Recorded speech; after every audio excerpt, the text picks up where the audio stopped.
Boa tarde a todas e todos. É um prazer estar imensamente com vocês. Hoje nós vamos ter o prazer, a alegria de conhecer uma jovem historiadora muito corajosa.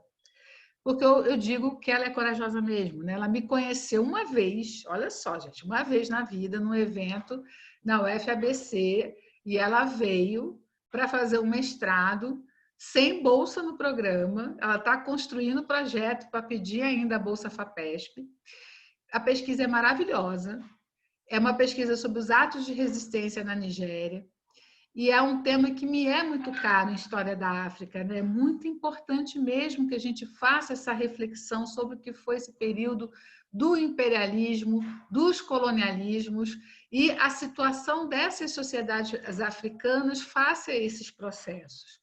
Na aula passada, a gente teve uma baita conferência fantástica, né, do professor Hector, que traz essa formação diferente. É alguém que estudou no Chile, faz formação na Alemanha, passa pelo Brasil e é docente na Federal do Paraná, apresentando um clássico da historiografia, que é o professor Wolfgang Doppik, que é sul-africano, e que, à época, nos anos 90, ele vai fazer um importantíssimo levantamento do que se compreende das chamadas fronteiras africanas, dos mitos que cercavam as fronteiras africanas. Só para vocês terem uma ideia, quando eu comecei a estudar a Mardia do Sudão, que é a revolta do Mardi, né, contra o domínio britânico no atual Sudão, eu lendo os manuais de história da África dos anos 90, que foi quando eu comecei essa pesquisa, dizia que o Sudão foi conquistado pela metralhadora giratória. E aí eu leio isso na historiografia e quando eu vou para a documentação descubro um Sudão que não está na historiografia. Um Sudão que criou um Estado que resistiu aos ingleses por 17 anos. E que numa das batalhas eles se vestem com as roupas dos soldados britânicos que eles tinham feito reféns ou que tinham morrido nos combates com eles. Eles cavalgam como os britânicos cavalgavam e venceram um destacamento britânico enganando o outro destacamento, né? E aí eu começo a perceber como eles incorporam elementos do Ocidente na construção da sua resistência. Então, aí eu comecei a conversar com outros pesquisadores que estudavam a chamada Antiga Rodésia, que estudavam a África do Sul, que estudavam o Senegal. A gente começou a descobrir uma África em movimento, uma África cheia de vida, uma África totalmente diferente desse olhar que tinha nos anos 90, que a história da África era a história dos europeus na África, da Europa Ocidental na África. E aí, desde então, eu sempre comecei a pensar, é muito importante esse período das chamadas resistências africanas. A gente precisa realmente fazer uma reflexão sobre isso é fundamental. Então, como é que a gente está construindo esse curso de História da África? Em primeiro lugar, a gente teve uma aula com o Victor, trazendo essa discussão, essa importância das oralidades, né? Das formas, de exemplos de formas de algumas sociedades africanas de construção do conhecimento e de como esse conhecimento dialoga com o mundo contemporâneo e dialoga com as histórias recentes que passam em África e que os africanos são atores dessa história. Eu quis começar com isso para não começar com a aula da partilha, porque eu não queria voltar para aquela discussão de que a África só nasce a partir da partilha da África, né? Da chamada partilha da África, que é altamente criticada. Aí sim, em vez de dar uma aula sobre a Conferência de Berlim, eu dei uma discussão para vocês sobre as fronteiras africanas, que foi aquela aula magistral que a gente teve. E hoje, a Priscila, ela é uma estrela em si própria, e ela vai trazer para a gente esse conteúdo muito rico, que tem muito do esforço pessoal dela, e trazendo um espaço político e cultural vastíssimo, que é a Nigéria. A Nigéria, eu li muito sobre a Nigéria antes de começar a estudar o Sudão, então eu tenho muito interesse sobre isso, mas eu li sobre a Nigéria do período do Califado de Sokoto, da Sociedade dos Torodbi, não é essa Nigéria do século XX. Tá? Fui banca de dissertação e tese sobre Nigéria, mas não eu fui a pesquisadora direta. Então, eu reconheço que é um tema fantástico e muito importante para a historiografia que a Priscila está trabalhando, né? E é com muita alegria que a gente acolhe ela aqui na Unifesp, com essa pesquisa, com essa referência. Uma coisa muito importante é que ela vai apresentar um clássico, porque eu acho que é importante, a gente precisa ler os clássicos, gente. Na aula passada, vocês leram um classicaço, que era o professor Dopik. E nessa aula, vocês vão ler um mega clássico, né, porque é mais antigo que, na reflexão que o Dopik, que é o professor Terence Ranger, que formou historiadores, né, de gerações e gerações de historiadores contemporaneistas, e ele traz justamente essa discussão das resistências. Hoje já tem artigos contemporâneos mais avançados. Por que esses artigos são mais avançados? Porque tem a chance das pesquisas regionais, tem a chance da ida aos arquivos, tem universidades africanas com área de história, tem historiadores africanos fazendo pesquisa regional que amplia esse horizonte da discussão da resistência. Mas na época do Terence Ranger, a resistência estava acontecendo, eram as guerras de libertação. Então ele está vendo aquilo tudo acontecendo no mapa da África todo chacoalhado e ele tendo que lidar. Gente, eu não queria ser o Terence Ranger, porque ele lidando, né, com toda aquela multiplicidade de transformações e tendo que buscar construir uma narrativa histórica de um processo que estava em franca ebulição. E, ao mesmo tempo que eu não queria ser o Terence Ranger, eu quero ser o Terence Ranger porque é o grande desafio do contemporaneista, né? Você trabalhar com o mundo em movimento e você junto com ele, né? Então, é uma grande contribuição à época. Hoje, é claro, tem pesquisas recentes mais estruturadas, né, no sentido do benefício da pesquisa de campo, mas a gente tem essa fortuna crítica que o Terence Ranger, o Eric Hobsbawm, né, esses grandes contemporaneistas nos legaram. E, inclusive, eles até trabalharam juntos muitas vezes, né? Nós temos algumas regras de convívio básico que eu gosto de deixar claro, ainda mais que esse vídeo vai se tornar público. Em primeiro lugar, não é admitido ação, comentários, gestos de discriminação racial, de gênero, de cultura e qualquer ação de xenofobia.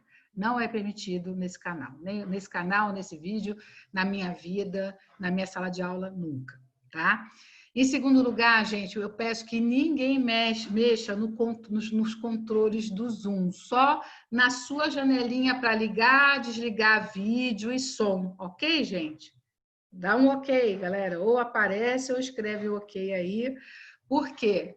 Porque para a gente justamente não ter nenhum acidente, nenhuma situação assim que não precisamos passar, tá bom? Como vai ser a dinâmica? A professora Priscila, ela tem de 40 minutos a 55 minutos para apresentar o argumento dela. Nós vamos encaminhando as perguntas pelo chat. E no final, o Matheus vai nos ajudar, né, Matheus? Lendo as questões e a professora vai respondendo e no que for necessário eu contribuo também. Eu tenho um problema pessoal. Neste momento, a rede da minha rua está sendo mexida. Então, eu vou ter que tirar, na hora que a Priscila falar, eu vou ter que, de vez em quando, entrar e sair, tá? Para eu não poder, para a minha internet não cair e a gente não perder essa atividade. Nesse momento, eu estou mexendo na rede aqui. Mas eu quero saudar a todos. Quando a Priscila vai começar a aula, o Matheus, dos monitores, quem está aqui? É Matheus e quem mais? Quem pode abrir o microfone? Quem é que está? É Matheus? Só você, Matheus? Estou aqui também, a Beatriz professora. Marçal, Matheus, Beatriz Marçal. Tá, A Aline também está aqui, professora. Aline, tá certo. Boa tarde, gente querida. Muito obrigada mesmo. Então, assim, eu vou com muita alegria que eu passo a palavra à professora Priscila Marques, que tem uma pesquisa realmente muito bacana. Eu peço que a gente acolha, né, a comunicação dessa professora, com o ouvido aberto, com o coração limpo, que a gente aprenda, né? Acolher é isso, é com o ouvido aberto. Estava pensando hoje na aula de Yorubá, né? Vários provérbios que eu estudei do Sudão, de outros povos que não são iorubás, né? Mas um provérbio que eu aprendi diz assim: a melhor aprendizado é ouvidos abertos e coração limpo. Então, que a gente possa acolher essa aula da melhor maneira possível. Sinta-se aplaudida por todos nós. Passamos a palavra à Priscila. Obrigada, Priscila.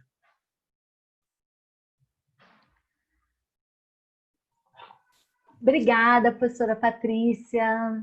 Estamos aí partindo para o segundo round da terça-feira.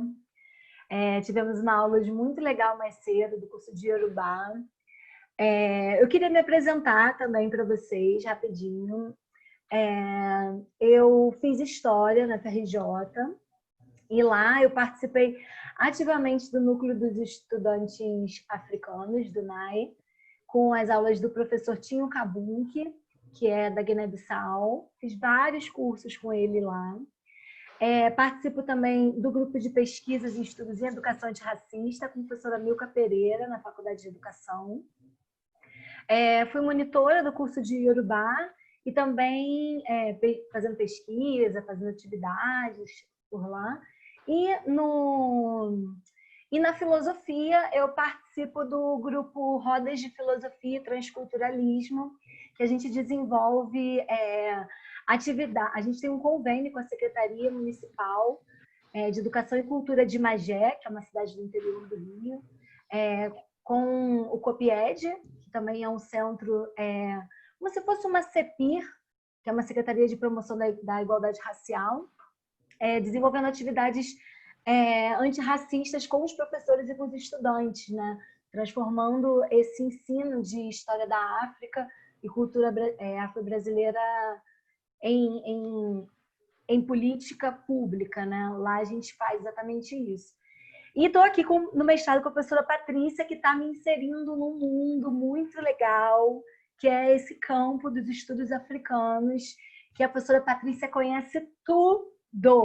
Gente, é incrível poder estar caminhando lado a lado e aprendendo muito com ela e podendo estar aqui com vocês hoje. É uma satisfação muito grande, porque tem sido muito difícil esse processo de sair do Rio, vir para São Paulo e ficar trancada no apartamento. A Beatriz está aí, Beatriz, né? Beatriz Holland, eu não sei o resto. Ela é daqui, da onde eu moro também, aqui no Guarulhos. Ela foi para casa dela, todos os meus amigos foram para casa e eu estou aqui com vocês. Então, eu preparei com muito carinho essa aula, porque é um tema que me interessa muito.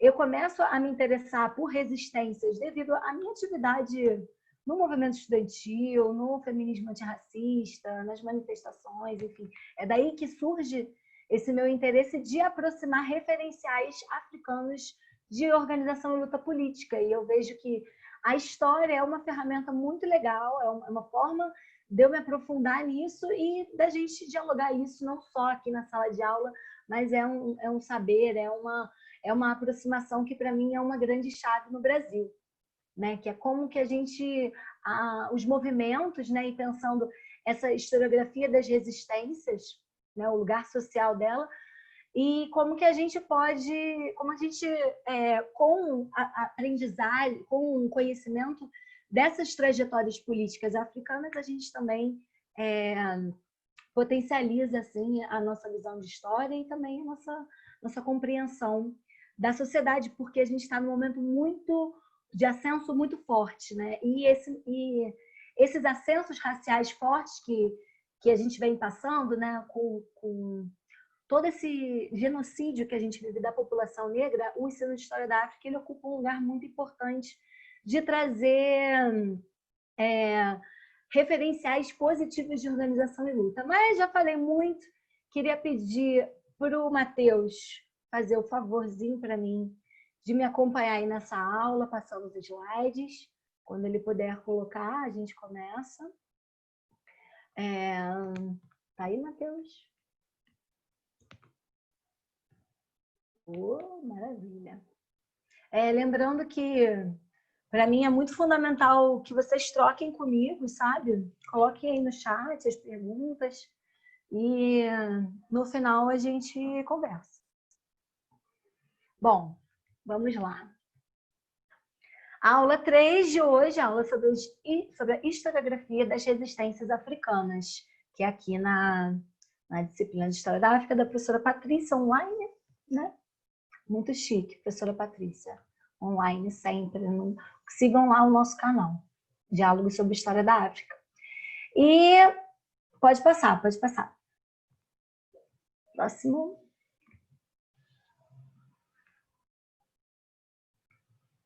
Próximo slide, por favor, Matheus. Maravilha. Gente, como a professora Patrícia falou, eu também, né? Eu tô dando aulas de Iorubá, tô dando um mini curso Aproximações ao Iorubá, e lá eu fiz uma proposta e eu segui... Pode... Não, volta. Deixa no EJA.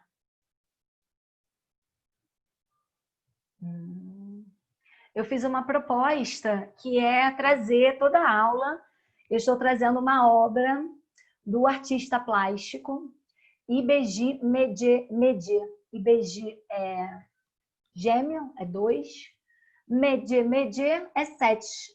O Ibeji Medje, também conhecido como Twin 77, foi um artista plástico, um ativista político, um intelectual que participou da escola modernista de Ojogbo, na Nigéria, que foi uma escola que desenvolveu as artes,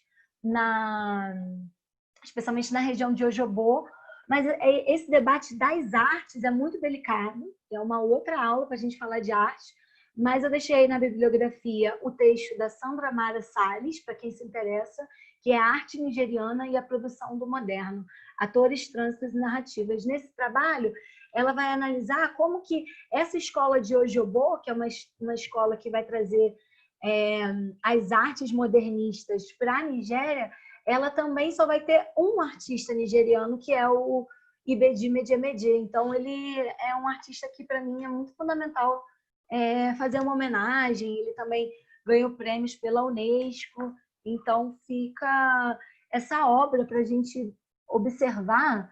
E aí eu peço que vocês prestem mais atenção, cheguem um pouco mais perto para observar a complexidade, a riqueza de detalhes, os vestígios, os detalhes, os desenhos, né? É muito rica essa obra. E Eja significa peixe. E aí eu já deixo para vocês aí uma palavrinha Yorubá nova, que peixe é prosperidade, é fartura, né? E é esse caminho que eu quero traçar com vocês, esse caminho dos detalhes, esse caminho complexo, nessas camadas de complexidade que o artista traz nessa obra, é também o exercício que a gente vai fazer hoje, assim, de se debruçar sobre essa historiografia das resistências. Pode passar. Eja. Fala aí, gente, para vocês. Eja. A recomendação de leitura para essa aula foi um capítulo do livro do Tennessee Ranger, Iniciativas e Resistências Africanas em Face à Partilha e da Conquista, que está nessa coleção que se eu não me engano, a professora falou na primeira aula, né, sobre ela. O início da organização desses 8 volumes foi na década de 60, a partir dos seminários que aconteciam na década de 60 sobre a história da África. Teve uma conferência da Unesco em 1964. Na década de 60, até porque vai ser uma reivindicação dos intelectuais de que o mundo tinha que fazer uma reparação histórica à Ásia e à África, né? Então, essa reparação histórica seria através das histórias gerais, que é a ciência que é negada, gente. Vocês não têm noção, a gente faz parte de um campo científico em que essa nossa ciência foi negada à maior parte dos povos do mundo inteiro, nesse mundo contemporâneo. Então, a aula de História da África, ela também tem, ela não é obrigada a seguir isso, mas ela acaba tendo também uma dimensão de reparação histórica. Tá? Isso é bem importante da gente sinalizar. Desculpa, professora. Que isso, professora. Sempre bem-vindo seus comentários, por favor. Então, nessa conferência da Unesco em 1964, mas esses volumes só começam, de fato, a serem escritos, sistematizados na década de 70 e 80 e só chega no Brasil, olha só o tamanho desse gap, só chega no Brasil em 2010, com o ministro Fernando Haddad, que vai estar promovendo aí a editoração no Brasil, a versão brasileira em português. E os volumes Desculpa, 8... professora Priscila, houve uma iniciativa nos anos 80, final dos anos 70 e dos anos 80 de tradução, mas só foi traduzido, e aí a gente tem a questão política do Brasil e do mundo, né, que era crítica à ditadura, era guerra civil em diversos países africanos, só foram traduzidos os volumes referentes às lutas de libertação nacional. Não, só foram traduzidos os volumes relacionados às resistências africanas do século XIX, que é o volume 7, e uma parte, o volume 8, que se referia justamente ao mundo do século XX. Tá? Eu, por exemplo, para os meus próprios estudos, eu até mostrei na primeira aula do Vitor, né, que vocês tiveram, eu mostrei que eu li a História Geral da África em francês, quando eu estava no doutorado, né, para só muito tempo depois ter acesso à coleção completa em português, que é no período realmente do governo, do primeiro e do segundo governo Lula, tá bom? Bom, obrigada, professora. E aí os volumes 8, 9 e 10, que são os volumes seguintes, aqui aí que a gente tem são 7, eles estão aguardando o lançamento pelo MEC. E aí tem uma atualização dos debates, também um comentário sobre essas últimas edições. Então, eu achei legal trazer essa apresentação, porque para quem tem o interesse de começar a estudar sobre história da África, esse é o grande manual. Para eu fazer o meu projeto de mestrado, eu pesquisei através das palavras-chave na internet, né? E a gente que está em constante formação e tem esses PDFs, é até melhor a gente buscar no PDF, porque a gente consegue localizar o tema, o assunto, né? Então, na minha pesquisa, eu usei muitas palavras-chave, Nigéria e Yorubá. Pode passar. Obrigada, Matheus. E aí, aqui eu botei conhecendo o texto, porque a nossa profissão, ela parece que é silenciosa, né? Porque a gente lê, e ler é um pouco silencioso. Mas é importante a gente fazer um bom raio-x do texto, né? E eu tenho um curso no YouTube da USP de escrita acadêmica, de como escrever, de como estudar. Então, uma das dicas que eu peguei lá, e eu quis dividir com vocês, que isso é um pouco dos bastidores, né? Que eu costumo dividir o texto, porque aí quando a gente começa a fazer essa divisão, quando a gente divide por página, o que acontece em cada página, nós conseguimos organizar melhor na nossa cabeça, a sistematização das ideias. Então, tem uma metodologia, esses slides, eu separei como introdução, a generalização da resistência, que são os subtópicos, né? A ideologia da resistência, o papel das ideias religiosas, consequências e relevância da resistência africana, a cronologia da resistência, interpretações econômicas e conclusão. Eu fui colocando no final dos slides em que parte cada tema desse que eu usei no slide vai estar com esse subtópico embaixo. Então, fica aí uma dica minha de como estruturar, como organizar o texto, sistematizar as ideias. Pode passar, por favor.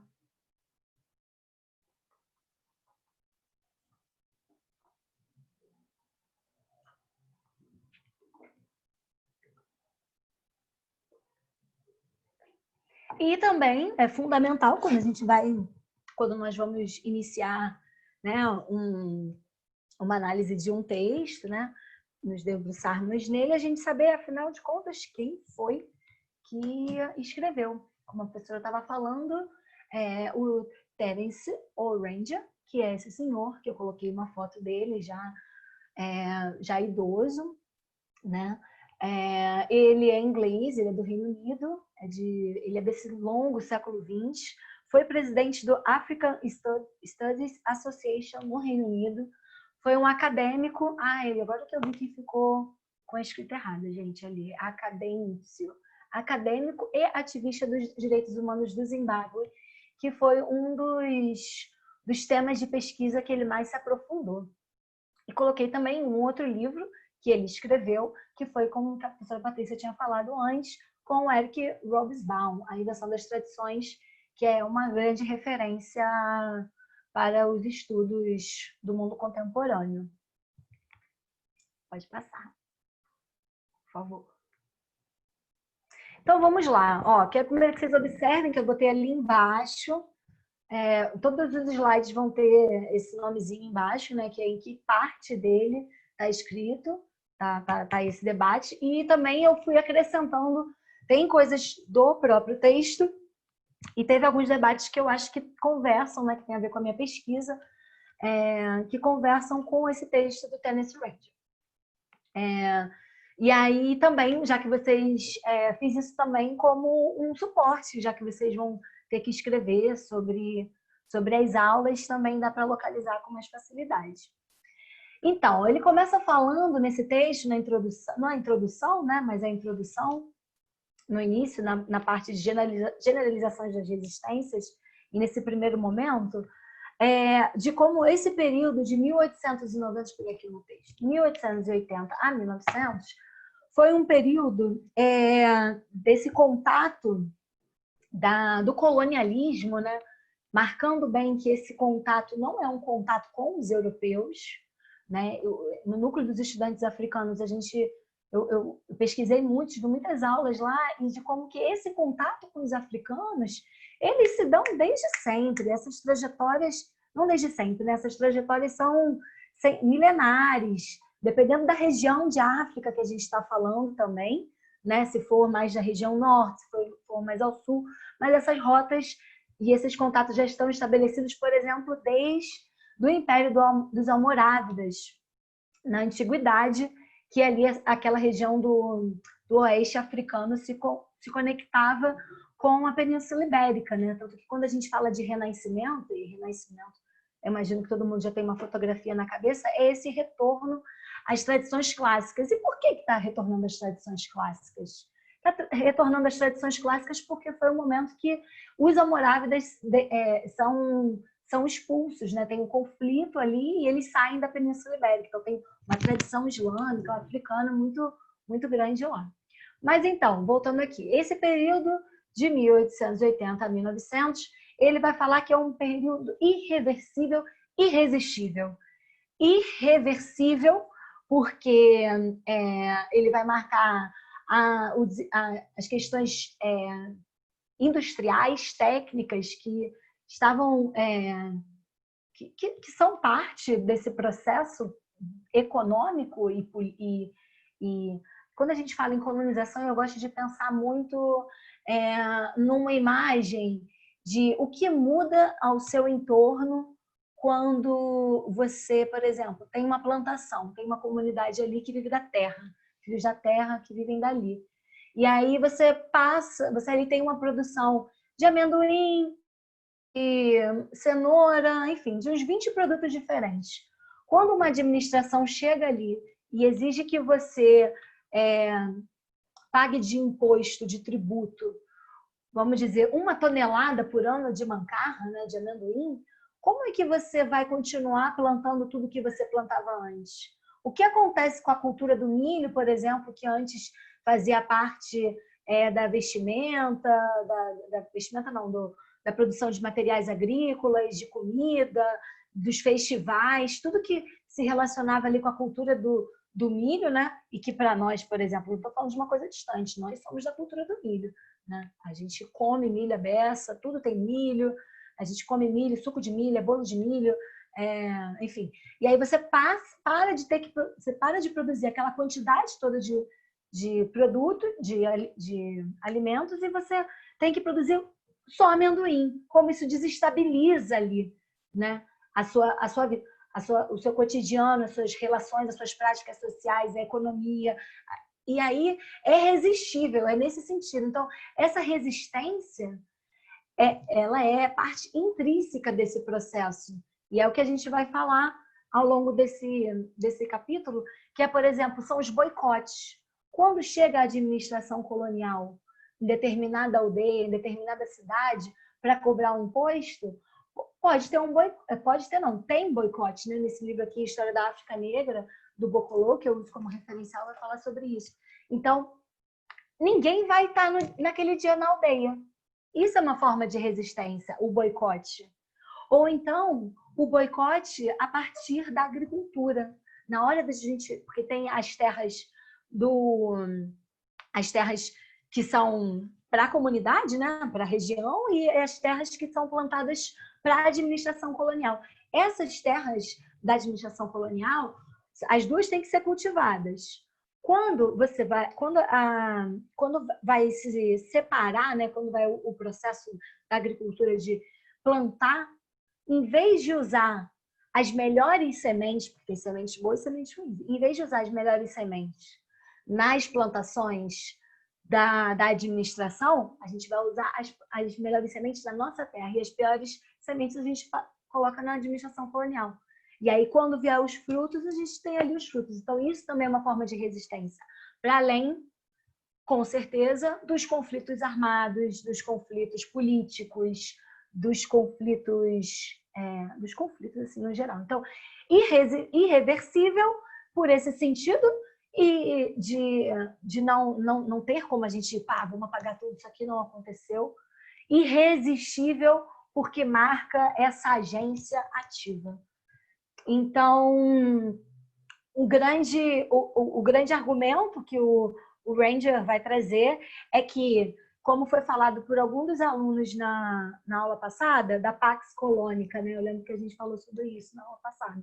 Então, esse conceito de pacificação, né? De que os processos políticos de implementação do breve Estado colonial em África, dos breves Estados, porque nessa história africana, o período da colonização, que é aí entre 1880 até mais ou menos 1960, né, que em 1960 vai ter o boom de mais de 20 independências, esse período não é marcado por uma pacificação, né, e nem por uma pax colônica.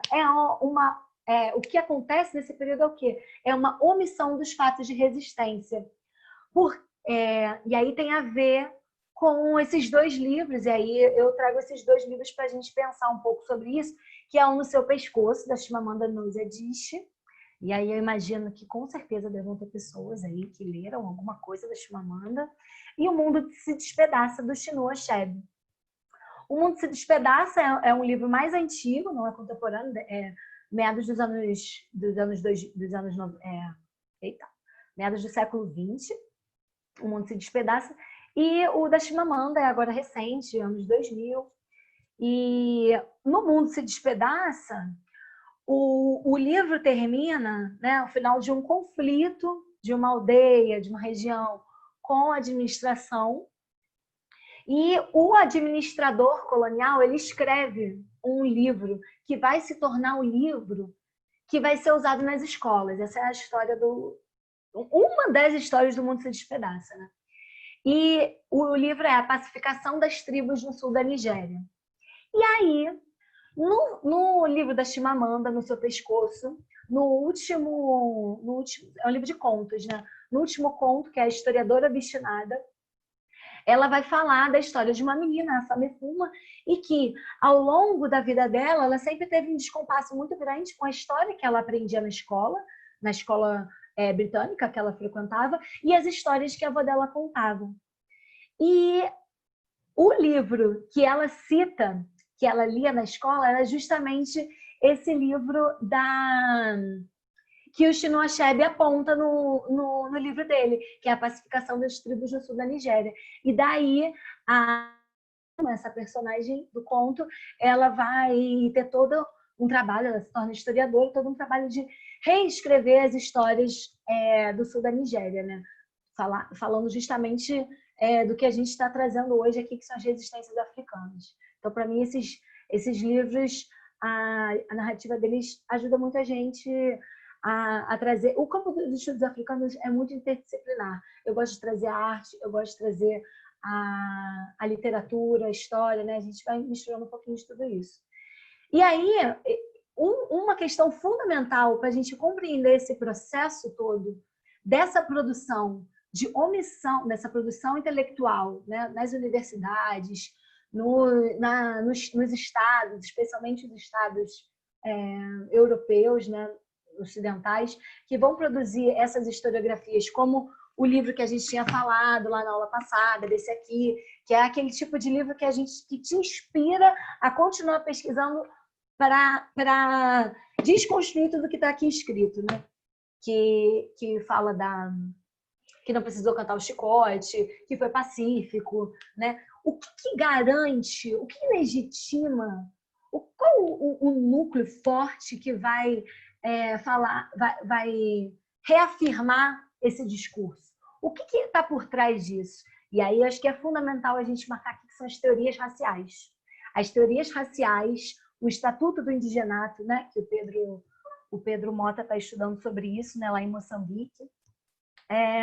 As teorias raciais que justificam por meios da medicina, por falsas pesquisas com viés políticos, que reafirmam esse processo da escravidão, porque a gente está falando de um mundo que encara o africano como um escravizado. Só que nossa perspectiva aqui, né, de analisar as histórias africanas, os processos, não só os africanos, mas também toda a diáspora, numa visão como a Chimamanda diz naquele livro. Eu acho que eu tinha falado com vocês aqui. Ah, não.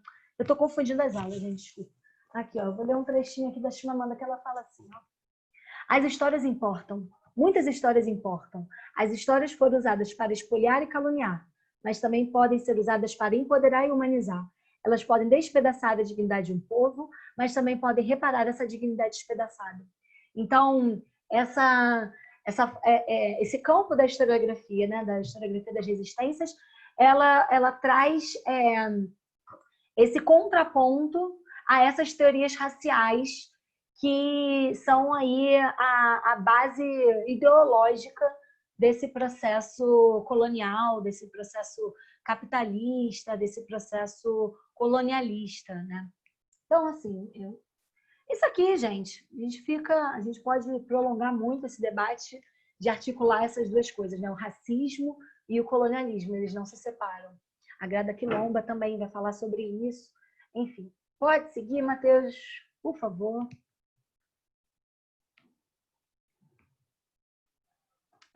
Os 3 postulados. E aqui eu vou um pouquinho mais rápido, porque a gente já já introduzi legal o tema. Que o Tennessee vai apontar os 3 postulados que afirmam. E aí eu queria que alguém lesse para mim. Alguém pode ligar o microfone e ler? Por favor. Eu leio. Os 3 postulados. Professora, deixa alguém ler. Tá bom, eu deixo, não tem problema não. Então, é boa ideia. Quem gostaria de ler? Desculpa, professora, mas é porque assim, para eu conhecer... Não, para participar, tá certo. Vamos lá. Obrigada. Desculpa.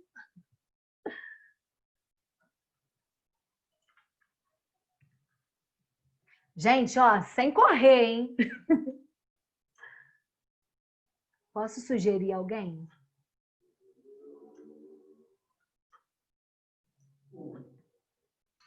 Professor, eu leio. Oba! Obrigada. Qual é o seu nome? É João. Oi, João, obrigada. Pode ler para mim, por favor. Tem que ler os 3? Isso, lê os 3. Tá bom.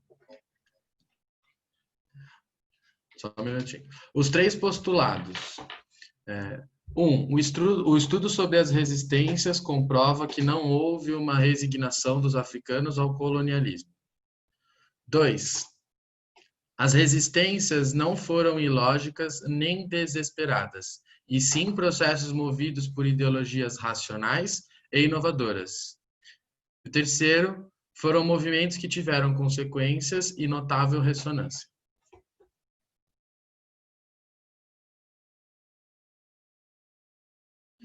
Acho que está mudo aí, professora. É verdade. Tem duas pessoas aí na sala de espera. Esses três postulados, assim, marcando a necessidade dessa virada que os estudos africanos vão ter a partir da quebra desse paradigma racista nas ciências humanas, né? De entender esses povos, esses processos como organizados de forma ilógica e desesperada, né? Que eram movimentos que aconteciam, que eram espontâneos. Então, o nosso trabalho em identificar esses... Porque, assim, a gente já tem esse consenso. Então, olha só, não houve uma resignação, não foi desesperado, foi muito bem organizado, como a professora estava falando do Sudão. Então, tem vários outros processos que é o que nós iremos nos debruçar, que aí o Terence pode passar. Priscila, só para acrescentar, que é muito importante, tem até produção de filmes, eu já tinha passado uma tarefa de filmes, que a gente acabou decidindo não fazer. Tem filmes que, por exemplo, quando mostram Vitória dos Africanos, por exemplo, com relação ao próprio Sudão na resistência aos ingleses, eles dizem que não são os sudaneses. Quem vence os ingleses é o deserto. Né? Então, tem filmes da década de 60 que falam que o Marechal Deserto, ou como foi na Segunda Guerra, o Marechal Inverno, que derrotou os alemães, no caso dos russos, né? E no caso dos sudaneses, teria sido o general ou o marechal, o que quer que seja, né? Uma figura, né, de autoridade aí para um elemento da natureza, que teria derrotado os ingleses e não a resistência das populações sudanesas. Muito obrigada, professora. E aí, o Terence vai apontar o Davidson, que é um historiador socialista, dos trabalhos do Davidson, né, e a marca dos anos do ano dessa obra dele, né, 1968, é um marco também de muita efervescência política. E também logo em seguida dos anos 60, que vão ter, enfim, diversas independências africanas, estamos de 20 independências nos anos 60, e o que vai também marcar uma virada de atenção do mundo para o continente, né? Porque é notícia nos jornais, é notícia nas revistas. Bom, e aí o que o Davidson vai trazer? Que as suas pesquisas apontavam que os colonos não reconheciam os atos de resistência como processos organizados e como as guerras justas. Então, não é que os processos não aconteciam, é que não eram reconhecidos. Os debates críticos ao salvacionismo europeu, então, o discurso ideológico de levar o conhecimento, levar o John Monteiro, que é um pesquisador brasileiro que vai se debruçar sobre a questão indígena muito forte, ele fala dos povos sem lei, nem rei, sem rei, nem lei, gente, sem fé, sem rei, sem lei. Né? Então, se não tem a fé cristã, se não tem a lei lá no latim, se não tem a academia, a constituição daquele formato, e não tem um rei europeu, não seria considerado, estaria precisando, né, de ser salvo. Né? A desconstrução da dualidade de pacíficos e sedentos de sangue. Então, eram considerados os povos, né? E essas são construções e dualidades muito ruins, né? Pacíficos e sedentos de sangue. Então, se tinha resistência, eles eram sedentos de sangue. E se eles não tinham resistência, eles eram pacíficos. Então, essas categorias eram utilizadas, né? São categorias que a gente não utiliza. E a tipologia das resistências. E aí eu trago para fazer um debate com isso, né? Dessa diversidade, o livro do Eli Kabokolo, que foi esse que eu mostrei para vocês, que é um super livro que ele vai fazer a tipologia das resistências. Ele vai falar de várias formas de resistência. Eu vou sinalizar algumas para vocês, porque a gente está falando resistência. Então, mas o que é isso, Priscila? Então, vamos lá.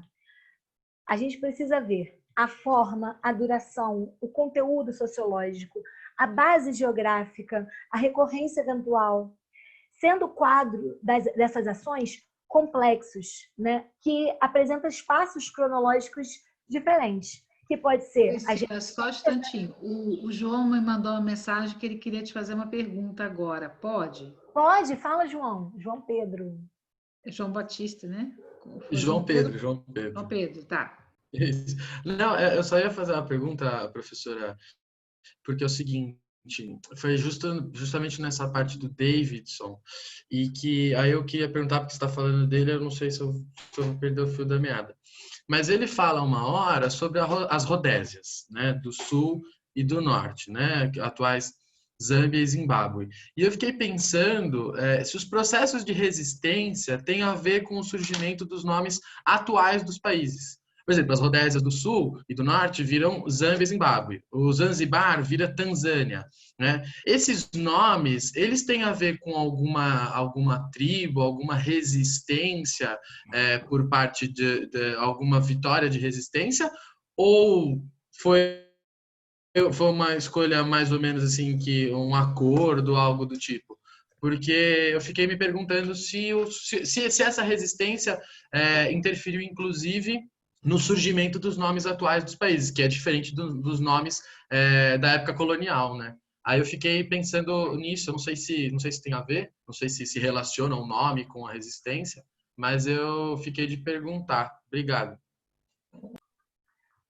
João Pedro, eu adorei sua pergunta, porque assim, isso inclusive foi uma das minhas primeiras questões quando eu me aproximei dos estudos africanos, que eu comecei na disciplina da professora Mônica Lima, lá da FRJ, mas também do Cláudio Pinheiro. E com o Cláudio Pinheiro, eu estava fazendo um trabalho sobre as datas das independências e as universidades, né? Não só pesquisando isso, mas assim, ao entorno disso, né? Quando a fundação das universidades e tal. E aí, a vida tem dessa magia também, né? E agora eu tô falando de mim, assim, da magia que acontece na minha vida e que eu fico com a minha intuição sempre atenta. Eu estava passando pela biblioteca lá do IFIX, na época que a gente podia ir na biblioteca, né? Vocês lembram disso? A biblioteca era ótimo. E aí, eu encontrei esse material aqui, que é o Universidade Eduardo Mondlane, anuário de 1992 a 93. A universidade, lá em Moçambique, a capital se chamava Lourenço Marques. Com a independência, ela passa a se chamar Maputo. E não só a universidade, a cidade, como a universidade também. A universidade se chamava Universidade Lourenço Marques. A partir da independência, e eu pude ver nesse anuário aqui, eu estava tentando achar a página certinha, mas eu não achei, eu tinha que ter marcado bonitinho. Mas eu consigo ver nesse anuário aqui que como que chegou de Maputo até o FRJ e estava para doação. Não peguei da biblioteca não, gente, estava para doação. E aí eu consegui ver a data exata da mudança do nome da Universidade de Lourenço Marques, que seria o nosso Cabral, para Maputo, que seria uma homenagem à região. Enfim, então o que você falou é muito pertinente. Beleza? Posso seguir? João? Beleza. Então, aí estava falando voltando, das tipologias das resistências. Então, assim, a gente tem 3 marcos cronológicos também para analisá-las. Então, a gente marca essas resistências à conquista colonial. Aí tem um outro marco, que é resistências aos abusos ao sistema colonial, ou seja, manifestações concretas. Então, são os trabalhos forçados, as resistências concretas. Então, os trabalhos forçados, os impostos de captação ou taxa de habitação, culturas obrigatórias, que eu estava falando com vocês, essa questão de ter que produzir uma quantidade X de amendoim, de mancarra, né? Imposições a credos estrangeiros, então nas escolas é obrigatório, né, o ensino das religiosidades cristãs, mas assim, católicas, né, na Nigéria, católicas ou anglicanas, né? Então a obrigação desse culto dentro das escolas e imposição a credos estrangeiros, né, que seria isso. E as resistências ao sistema colonial em si. Então tem diferença de momento. Então quando a gente fala disso, é um campo gigantesco, gente. E aí, né, como eu falei na aula do Yorubá, quando a gente estava presencialmente ainda, nós estamos precisando de braços, cabeças, mãos, almas, para a gente pesquisar isso tudo. E aí ele também marca a definição das resistências populares, né, e tradicionais, e aí ele marca elas como passivas, entre aspas, assim, que não tem conflito de sangue, conflito de morte diretamente, que não fazem uso de violência direta, que aí seriam boicotes, recusas, fugas, as resistências intermediárias, que seriam rebeliões e revoltas, banditismo social, né, que eu penso logo em Canudos, assim, uma referência para essa dimensão, e religiosidades, o campo cultural também, né, dos estudos culturais. O Amílcar Cabral, que é uma liderança... Nossa, o Amílcar Cabral, gente, é um intelectual, um ativista, ele organizou o processo de independência da Guiné-Bissau, mas também em diálogo ali com Cabo Verde, com Moçambique, com Angola, né, que foi ali nos anos 60, foi uma resistência para a independência, né? Então, diferenciando dessa resistência para a independência, para a resistência de impostos, de cobrança de impostos, marcando essa diferença de resistências populares. Eu acho que o grande esforço assim, nessa aula é a gente abrir esse leque de percepção, né? E aí, olhando para essa imagem que eu coloquei para vocês, do quadro do IBG, Medie, trazer essa complexidade, né, das imagens.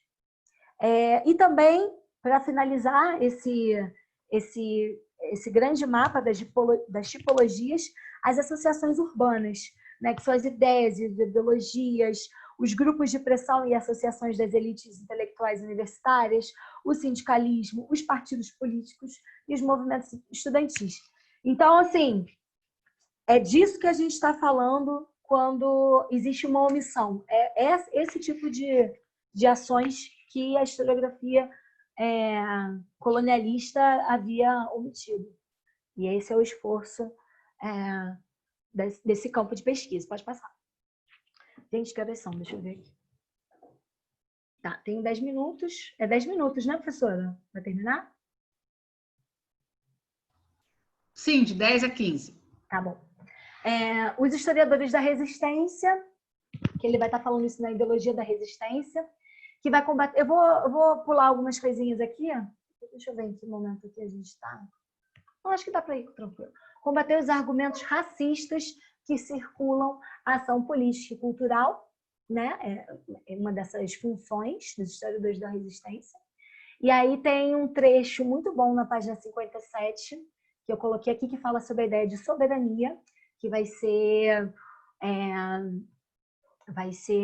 muito debatida na Conferência de Bandung, em 1955, que fala sobre a autodeterminação dos povos. E aí, esse debate aí é um longo debate, mas que interessa para nós aqui nesse texto, esse trecho me sintetiza bem, que a ideia de soberania proporcionou, evidentemente, a base da ideologia da resistência, né? A base ideológica, a soberania enquanto uma teoria, né? Não obstante, convém fazermos algumas correções. Os dirigentes nem sempre foram, de forma patente, guardiões da soberania do povo. Então, também marcar aí que não necessariamente não, essa complexidade de análise desses processos. Então, não quer dizer que o movimento, ou o movimento, o partido que está à frente daquela ação necessariamente ele vai ser o guardião, né? O porta-voz da soberania do povo. Relações de exploração e opressão, em outras medidas, também são marcadas ali, né? Pode passar, Matheus, por favor. E aí ele vai falar nessa parte da ideologia da resistência ainda sobre o anticolonialismo, né? E essa crítica que a gente tem que fazer, ponderar esse trabalho, ponderar essas resistências. E aí tem um dossiê incrível que a professora Patrícia organizou recentemente, sobre as resistências africanas, novos problemas e debates, né? E aí a gente traz aqui uma reflexão junto com o Tênis. Por quê? Esse entendimento de anticolonialismo, o anticolonialismo, ele não necessariamente vai ser não autoritário. Então, ele traz esses dois caminhos de a gente olhar o anticolonialismo. Ele tem o caminho anti-autoritário e revolucionário, que vai caminhar muito com as ideologias socialistas, com ideologias também religiosas, locais, mas políticas, né? Políticas que eu digo, estou querendo trazer atenção para esse meio urbano intelectual, né? Desse tipo de organização.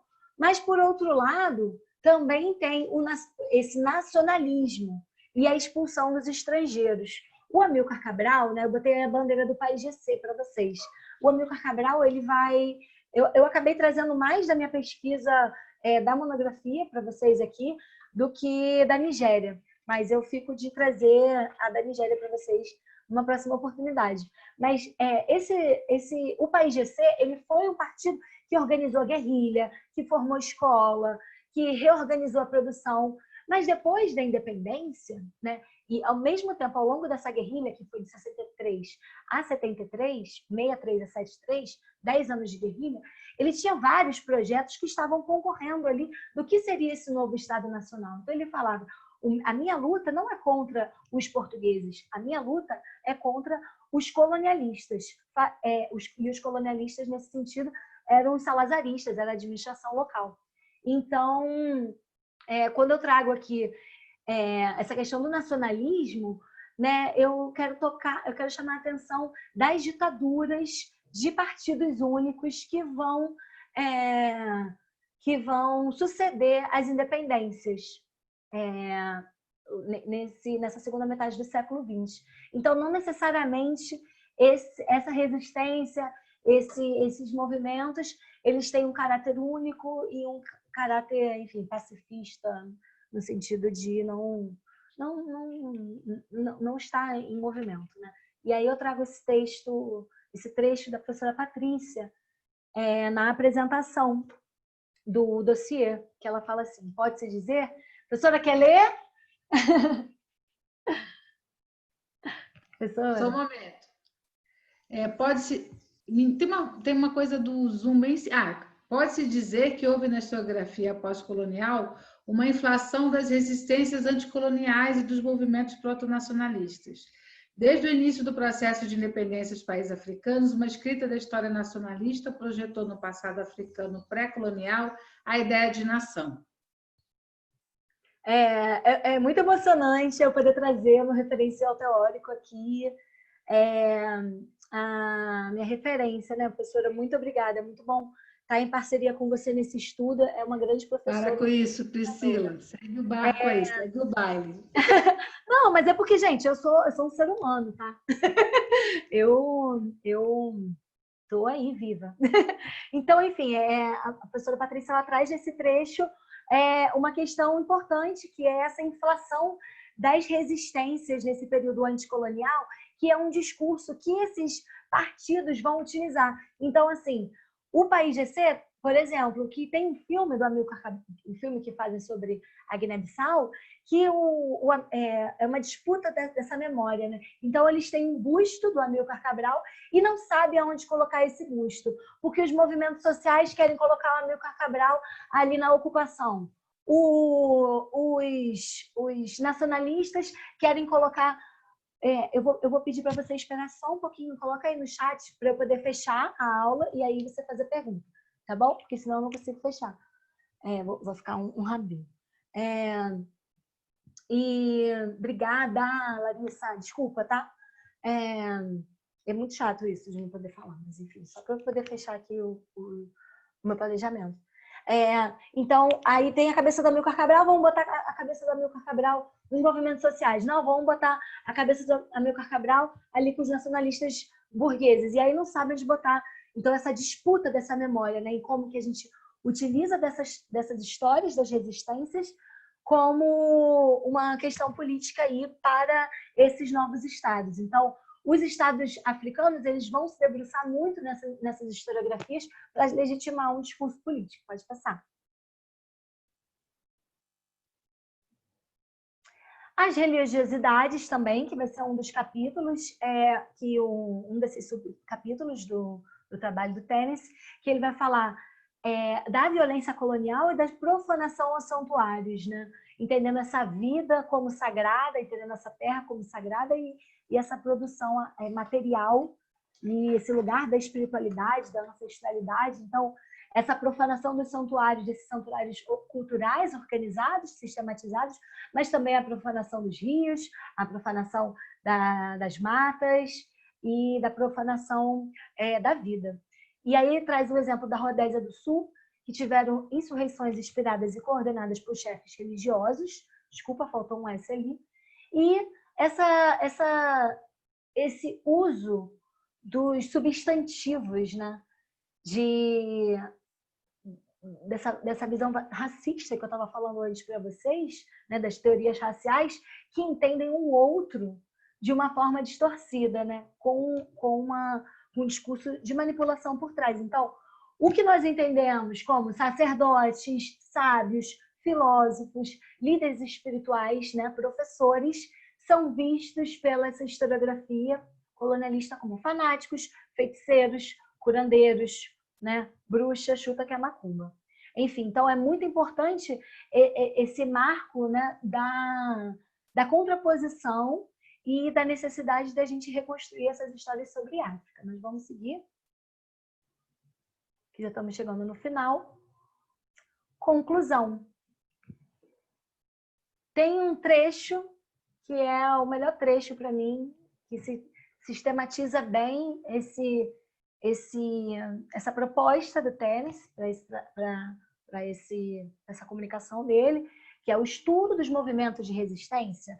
Não é uma exatação fútil das glórias do passado, mas algo que pode contribuir para a elaboração de uma teoria da opressão e da libertação, né? Então, não é a gente olhar para o passado, olhar para a história e ficar querendo entender esse passado remoto, o que aconteceu nesse passado remoto.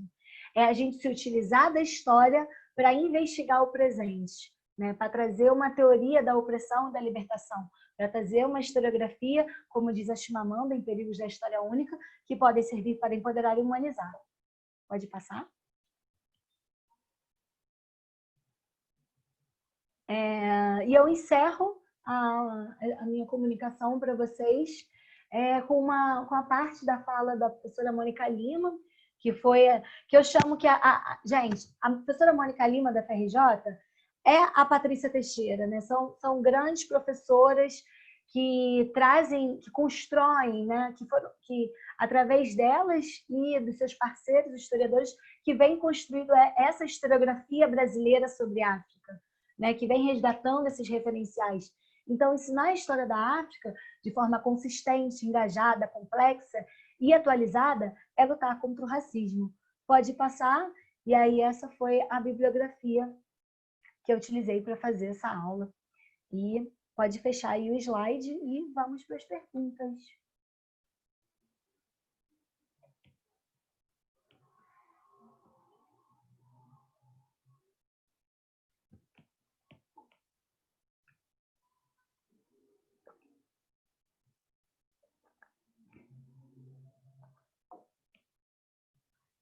Alô?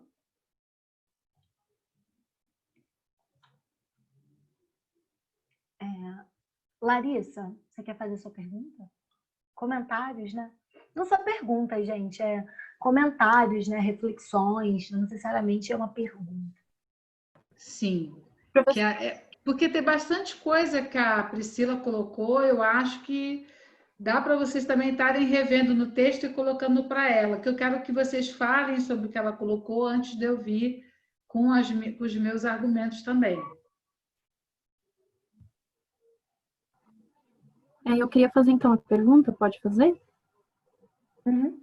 Eu queria saber qual a influência do panafricanismo nas lutas de resistência e independência durante esse período, porque eu sei que em Gana, né, a gente tem essa influência com o Kwame, que é uma liderança que, enfim, é panafricanista, mas eu queria saber se existe também em outros territórios e como, na verdade, isso se articula dentro desse movimento de resistência colonial.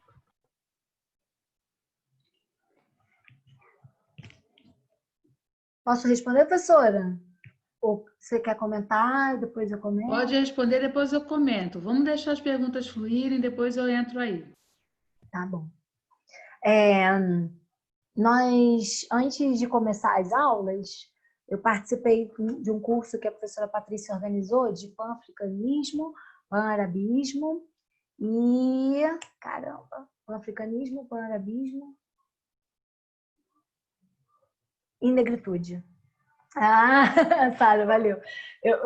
Lembramos na mesma hora. Nesse curso, a gente discutiu como que o pan-africanismo ele surge especialmente fora de África, né? A partir desses intelectuais, dessa elite intelectual que vai estudar em universidades europeias. Então, por exemplo, o caso da Guiné-Bissau, né? Como eu estava analisando com vocês os exemplos do país GC. Muitos dos intelectuais muitos dos africanos que vão estudar na Europa, né, desses intelectuais, ao participarem, não só, né, na Europa, mas também enxergando as suas realidades, verificando, vivendo, observando as contradições sociais, os abusos e as revoltas, né, o ser ativo, o ser social. Quando eles vão estudar nessas universidades, em Portugal, tinha a SEI, que era a Casa do Estudante do Império. E aí, nessas casas, nessa casa, né, que existe até hoje, tá lá, né, dá para ver no Google Maps, quem tiver interesse de ficar curioso, né, curioso. Tinham bailes, tinham associações, tinham grupos de trabalho, né, ativismos no geral, né? Especialmente ali na década de 60, 50, 60 e tal. E esses lugares de encontro eram lugares também de elaboração política. Então, o pan-africanismo vem muito dessa experiência desses africanos em contato, em busca de não só o que a gente estava falando sobre a soberania de África, mas por essas independências, né? Pela luta por essa independência, porque a luta, as resistências nem sempre foram pela independência, né? Tem um período que é um período de exigências dentro do Estado colonial. Então, a gente quer representantes africanos dentro das câmaras de deputados, digamos assim, porque não tinham africanos dentro dessas câmaras. Nós queremos sindicatos, nós queremos partidos políticos que sejam organizados por africanos, que homens pretos e mulheres pretas possam entregar esses partidos, o que era proibido em muitos casos, né? Porque assim, quando eu me aproximo dessas historiografias africanas, a partir desses grandes manuais de história da África, do África Negra, do Bocolô, eles trazem muitas experiências gerais, né? E essa, inclusive, é uma motivação minha quando eu me debrucei na graduação para estudar o país GC e agora no mestrado em estudar a Nigéria, de ver como que essas associações acontecem internamente em cada região, né? Como que a gente põe uma lente de aumento. Então, com certeza, o pan-africanismo ele vai ser uma ideologia que vai unificar essas lutas internacionalmente, né? Com a Organização dos Estados Africanos, enfim, e várias outras associações políticas. Na Nigéria, eu tinha até separado aqui para falar para vocês de...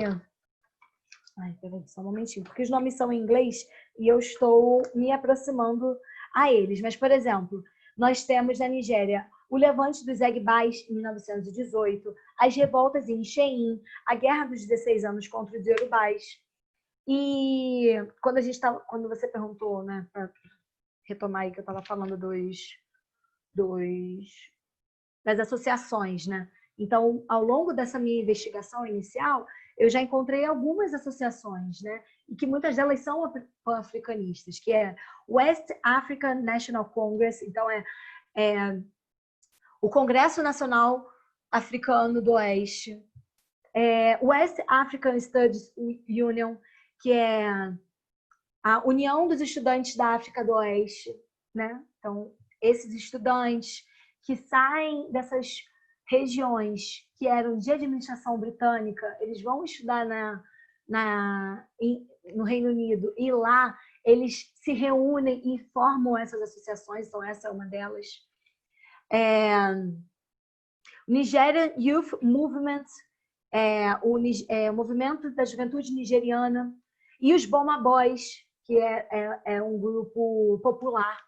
Enfim, não sei se eu consegui aí dar uma ajuda aí na sua pergunta. Não sei se eu consegui responder. Obrigada, professora.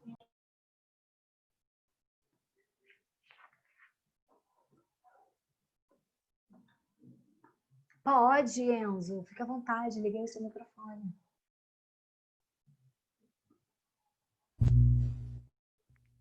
Me escutando? Sim.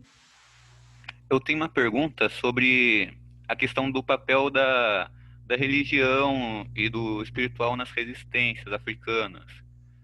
Que, enquanto eu estava lendo, deu para entender que as religiões tradicionais tinham uma certa maleabilidade, no sentido de que os profetas e outros sacerdotes eles eram capazes de atualizar o debate religioso para a questão do colonialismo e do imperialismo.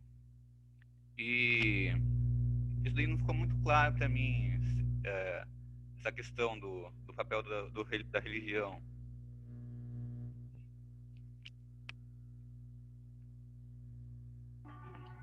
Vamos lá, Enzo. A gente está falando de um mapa que tem várias camadas de complexidade, que é muito específico de cada região para cada situação, né?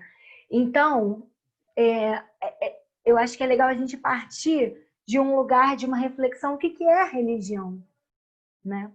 Tem uma pesquisadora que trabalha comigo lá no grupo da FRJ, no Rodas, que ela é Yalorixá, e ela está fazendo mestrado em filosofia. E o grande debate dela é provar, né, que essa pesquisa dela está querendo reforçar isso, que o primeiro filósofo. Kierulá é um filósofo contemporâneo aos gregos. E então, contemporâneo no sentido equiparado, assim, né? O mesmo propósito. Quando eu penso em religião, eu acho que é legal fazer essa reflexão de entender quando que a cultura vira religião, quando a política vira religião, né? Quando que a gente pode fazer pode ter um entendimento de alteridade e colocar nesse lugar de religião. Porque a religião, ela vai organizar a vida política. Os chefes locais são chefes que são espirituais e políticos. Não tem essa separação, né? Os chefes, os rituais ancestrais, eles pertencem a uma mesma localidade, né? Eles marcam ali uma tradição, mas uma unidade cultural, marcam as práticas políticas, marcam os modos de se entender filosoficamente e ser no mundo. Então, essa questão espiritual, né, e religiosa, ela é muito complexa. Então, assim, depende de que processo. Então, vão ter os profetas, que vão ser, que a gente pode ler eles como os líderes políticos, né? Como que quando a gente faz a tradução é uma coisa muito perigosa, né? Por isso que eu não falo que o meu curso é de tradução, é de aproximação.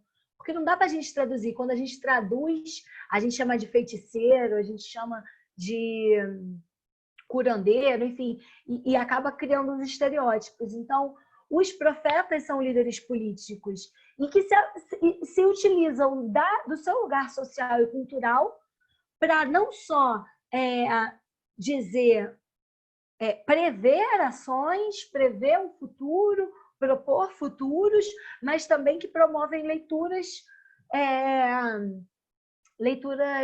de conjuntura atual, né? Porque a religião, a espiritualidade é uma forma da gente ser e se entender no mundo, né?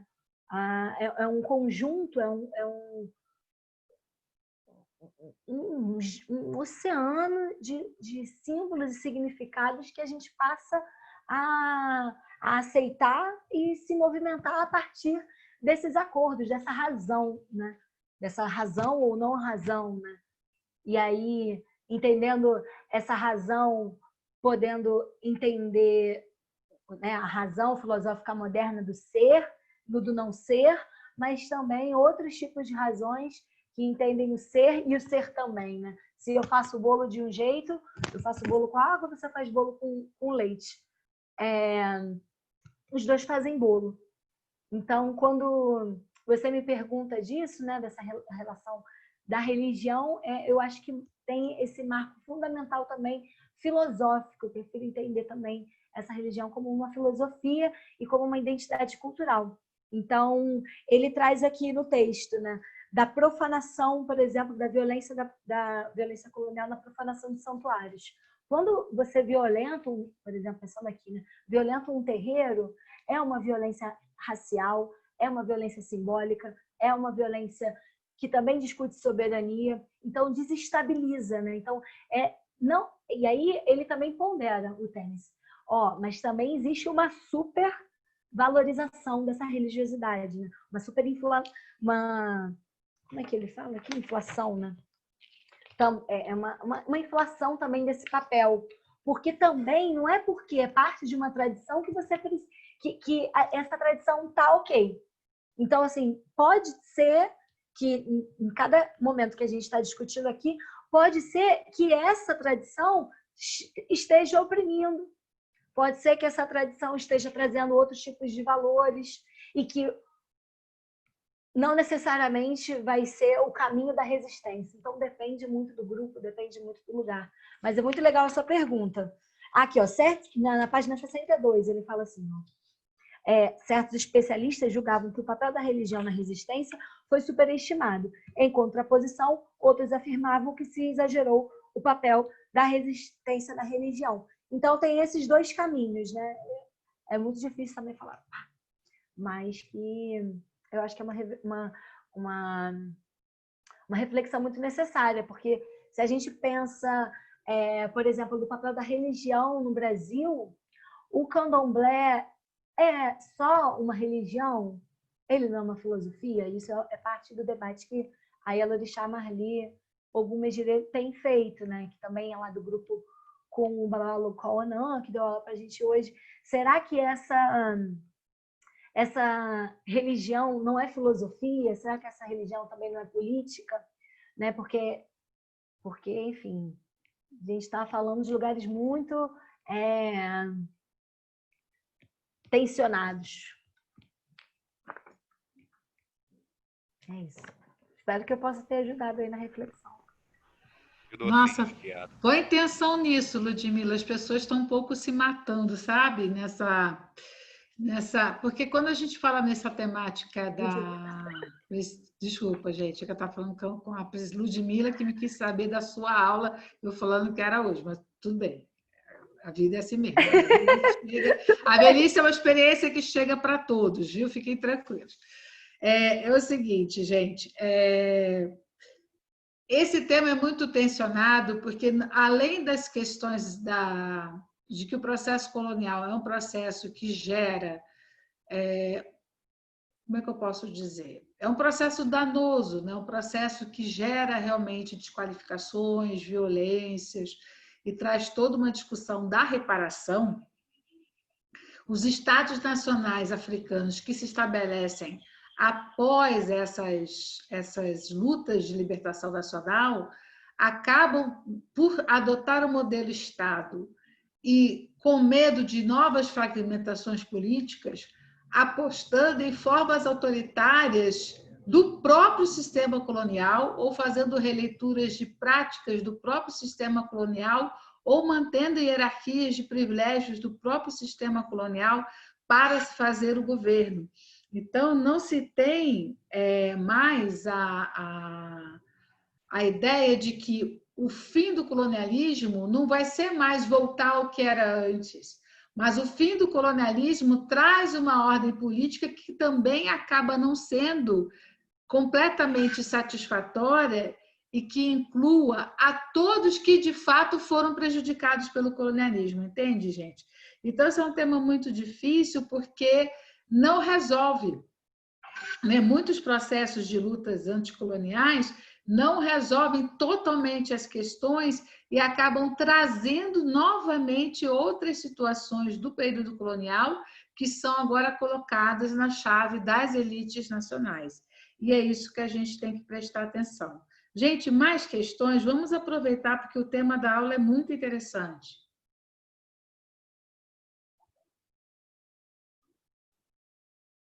Ó, tem a lá da Sara. Eu vou ler.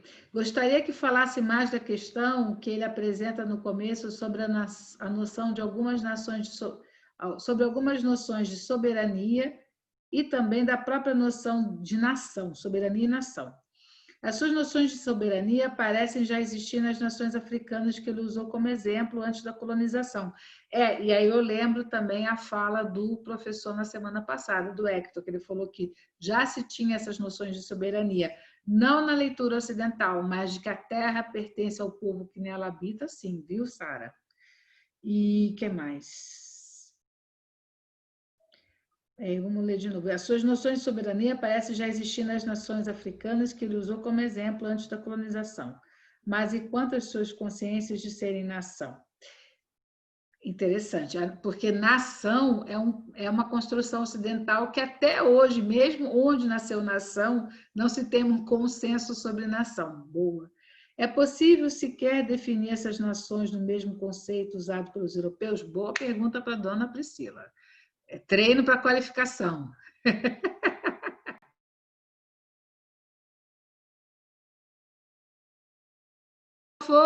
Microfone, Priscila, microfone. Desculpa. Que eu desligo sempre para não ficar ruído, né? Bom, Sara, adorei também. É um grande debate aí. Invenção da nação, né? Gostaria que falasse mais da questão de aprender sobre algumas nações de soberania e também a própria noção delas de nação. As suas noções de soberania parecem já existir nas nações africanas que ele usou como exemplo antes da colonização. Mas e quanto às suas consciências de serem uma nação? Consciências de ser uma nação. Você é brasileira? Aí a gente começa aqui, né? Eu parto da minha experiência, né? A gente parte sempre da nossa experiência, né? Esse conceito de nação, que é um conceito de um Estado nacional, né? E aí, justamente como a professora Patrícia estava falando, na última aula a gente falou sobre isso, né? Dessas fronteiras do Estado nacional, porque a nação precisa ter um território, precisa ter um povo, precisa ter uma constituição, né? E aí, como que você passa a ser parte dessa nação? E aí, pensando nos iorubais, assim, né? Eu não coloquei aqui para vocês o mapa, mas assim, os iorubais eles ficam especialmente ali na região da Nigéria, do Benin, do Togo, no Golfo do Benin ali, Deixa eu pegar aqui o mapa para mostrar para vocês.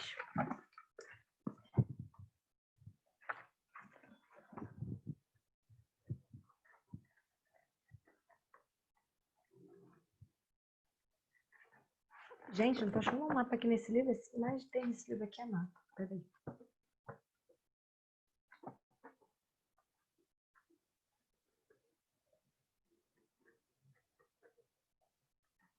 Aqui, achei. Aqui, ó, tá vendo? Essa região aqui. Tá?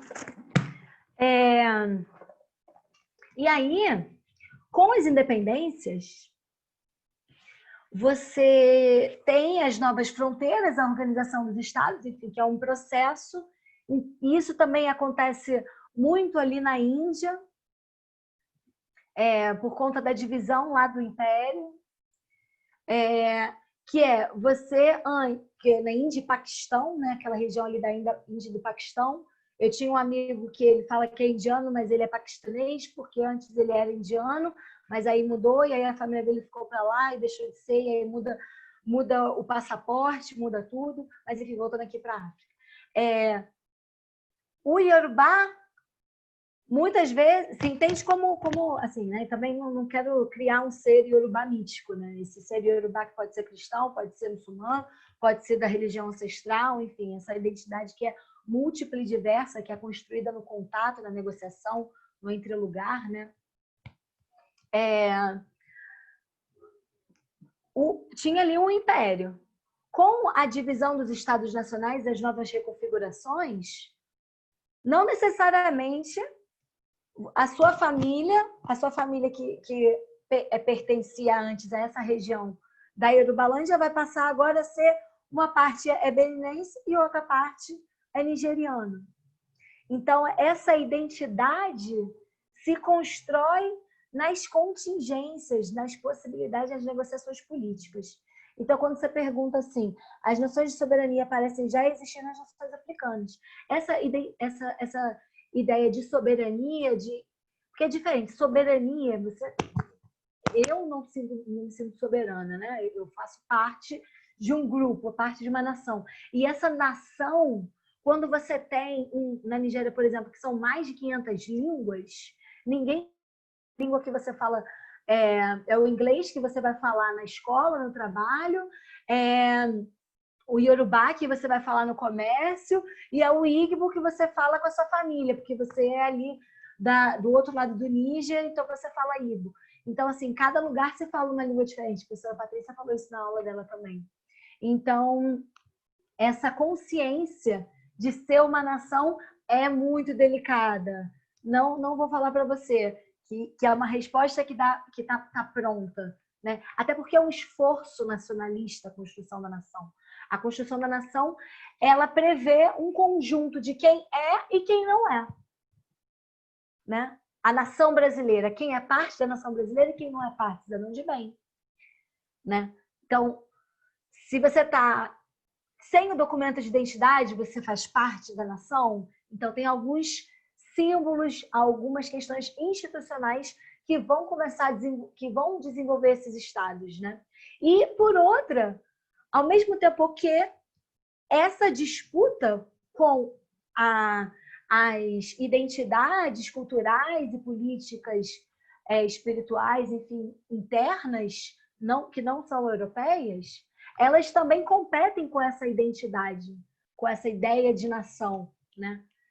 Eu sou da nação Queto, sou da nação Jeje, sou da nação Nagô, né?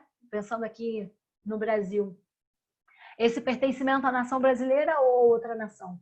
Enfim, um debate muito bom. Se você quisesse ligar aí o microfone, Sara, também para comentar o que você pensa sobre isso, seria legal. Quer falar, Sara? Oi, gente, aqui a minha conexão está da Petra. E tem um comentário Sara. Tudo bem. Sara da Lídia Maria. Esse debate é bom.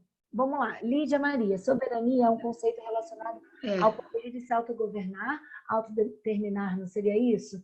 Nação, sim, uma identidade cultural? Mais ou menos, mas responde sua parte que eu respondo a minha.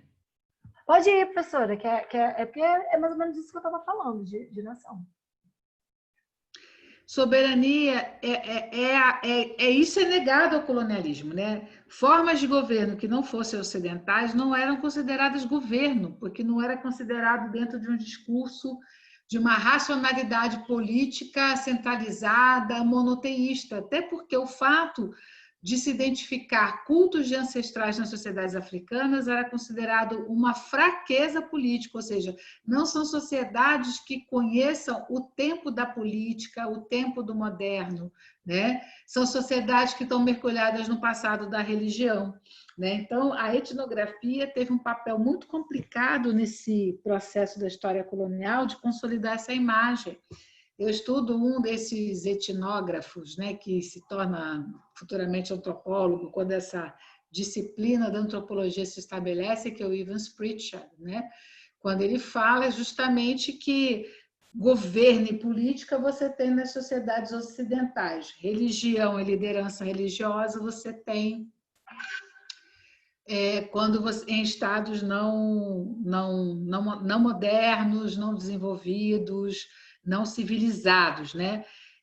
A ideia justamente é essa, né? De que você tem sociedades civilizadas e não civilizadas. Nas sociedades civilizadas, eles são estados homogêneos, em que todos têm uma mesma fé, uma mesma ideia de limite e um conjunto cultural.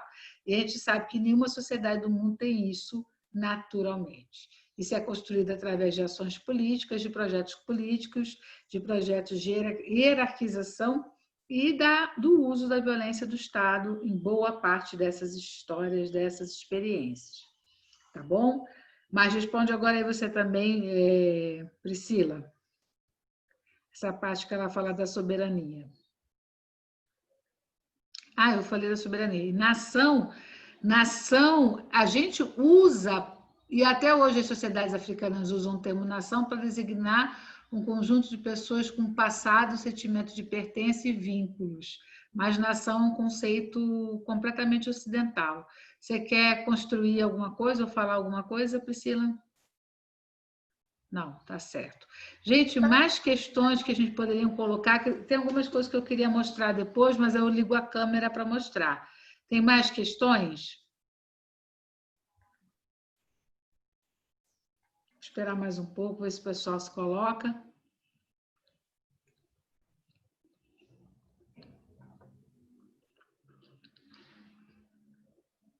João, tem mais alguma colocação? João Pedro, Sara, Enzo. Tem mais alguma questão? Não, tudo certo. Então tá. Bom, gente, essa ideia... Oi. Pode falar. Eu tenho uma questão, sim, é que eu estava formulando nos comentários. Pode falar, Enzo, pode falar. Só que agora eu vou falar mesmo. Já fala direto, exato. Que eu queria mais é fazer um comentário sobre que no texto, ao longo do que é exposto, o autor procura relatar certas desconstruções, eu não sei se é o termo correto de dizer, mas que expõe que nem todas as resistências têm um caráter religioso, como ele fala na página 60, que teve uma resistência acumulada pela elite comercial e econômica. E também que nem todas os movimentos populares foram só contra os fatores externos, colonizadores, eles também foram contra as próprias elites locais, nem sempre foi um sinônimo de apoio entre a elite e a massa, digamos assim.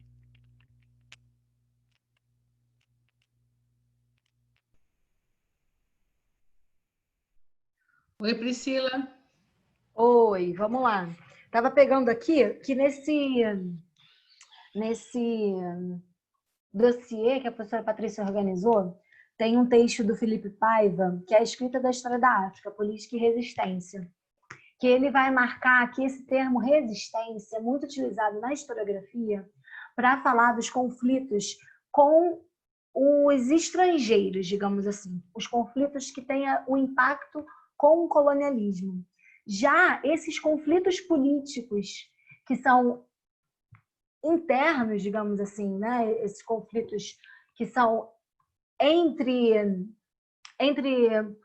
regiões, eu vou dar um estudo de caso do Biafra, por exemplo, mas assim, esses conflitos que são mais internos não estão ligados a um estrangeiro, a um britânico, a um francês, a um português, enfim, a esse estrangeiro, é chamado de conflitos, outras concepções. E esse termo de resistência está ligado ao exterior. Então, por exemplo, a guerra do Biafra, o conflito do Biafra. Eu li muito sobre ele, especialmente no livro da Chimamanda, que está aqui, O Meio Sol Amarelo. Tem a independência da Nigéria. Os iorubás estão à frente desse processo, junto com o norte. Professora Patrícia, depois vem aqui comigo, me acompanha aqui nesse debate, porque eu não li historiografia ainda sobre o conflito do Biafra, mas que a literatura colabora muito com a gente para fazer essa reflexão. Tem a independência da Nigéria, e aí com a independência da Nigéria, a região do Biafra, que é muito representada também pelos burgueses do petróleo, tem muito petróleo na região do Biafra, né? Então, assim, vamos dizer que a Nigéria está aqui. Aqui são os iorubás, aqui majoritariamente, tá, gente? Aqui são os iorubás, aqui os Igbos e aqui em cima o Califado de Sokoto. Essa região dos Igbos, ela é muito marcada pelo petróleo. Então, eles têm um poder político significativo. Só que a capital antiga, antes da independência, era a região de Lagos, uma região iorubá. E com a independência passa a ser Abuja, no norte, na região do Califato do Sokoto. E aí, com isso, tem uma relocalização burguesa, econômica, política, superestrutural, né? Muito forte. Que os Igbos, que essa região do Biafra, é muito prejudicada. E aí começa essa movimentação pela independência dessa região e a construção de um novo Estado. E aí tem um golpe. E aí tem um golpe militar, e aí especialmente ali do Estado nigeriano com o Estado do Biafra, né? E aí as histórias que a Chimamanda conta são de meninas que são Igbo, são duas irmãs, que são de uma família de donos de empresas, donos de industriais, assim, e aí elas, de comércio e tal, e aí elas ficam muito preocupadas, porque elas têm familiares nessas regiões que o exército do califado, os exércitos do Alça estão presentes. E aí tem esse golpe, e aí cai de novo o Estado, e aí tem a independência do Biafra. E aí, nesse processo da independência do Biafra, começa um massacre aos Igbos. E aí é um massacre no sentido de uma violência militar gigantesca, né? E aí a gente que vive um genocídio aqui no Brasil, né? Desses números alarmantes de jovens negros sendo assassinados diariamente pelo Estado brasileiro, eu fico imaginando isso numa concentração de tempo muito maior, né? Uma dimensão muito grande, e que nesse período, né, que é a década de 60, 70 que a gente está falando, vai ter uma divulgação na mídia muito grande, coisa que não tinha muito. Então, assim, essas grandes imagens da África, né, essas imagens de África com as crianças doentes, os conflitos armados, muitas delas vêm desse conflito do Biafra. Tem um filme que eu indico muito para vocês verem. No YouTube você consegue comprar com legenda em português, acho que é R$6, mas com legenda em inglês ou só em inglês você consegue ver de graça, uma rataria boa ali nos torrents, talvez vocês encontrem, se encontrar, fala comigo, porque eu gostaria muito de pegar esse filme, mas que demonstra muito esse processo. Desses conflitos que são internos. Então, assim, resistências ali também são resistências. Mas, assim, é uma complexidade muito grande. Então, quando a gente traz para um estudo de caso mais específico, eu acho que dá para ter uma compreensão um pouco maior. Espero ter ajudado. Muito bom. Lençol Qual é o nome amarelo. do filme, professora? Eu vou ver aqui o nome certinho, mas é do Lençol Amarelo. Vou botar aqui, vou botar no chat para vocês. Enquanto a Pri está procurando, eu queria aproveitar a oportunidade para falar, dar um exemplo da minha outra área de pesquisa e convidar vocês para um evento que vai ter no sábado. 29 de agosto é sábado, não é isso, gente? Vai ter um evento no sábado, 29 de agosto, às 3h30 da tarde, que é para discutir justamente religião, violência e colonialismo, comparando o Sudão com a África do Sul, tá? Então, vai ser eu e o professor Arley Abrantes Moreira, da Universidade de Pernambuco, que está fazendo esse estudo muito interessante na África do Sul, que é um evento que complementa a aula da Priscila, viu, gente? Quem tiver paciência, possibilidade e tempo, eu mandei nos grupos de WhatsApp o convite e na semana que vem eu reforço, se vocês quiserem que eu reforce o convite para vocês. Bom, eu vou mostrar de novo aqui. A minha câmera está horrível. Vocês me mandam um ok, um olá, se vocês estiverem enxergando. Essa é a capa do meu livro, estão vendo? Sim ou não? Professora, sua câmera está desligada. Deixa eu ver aqui. Vamos aqui.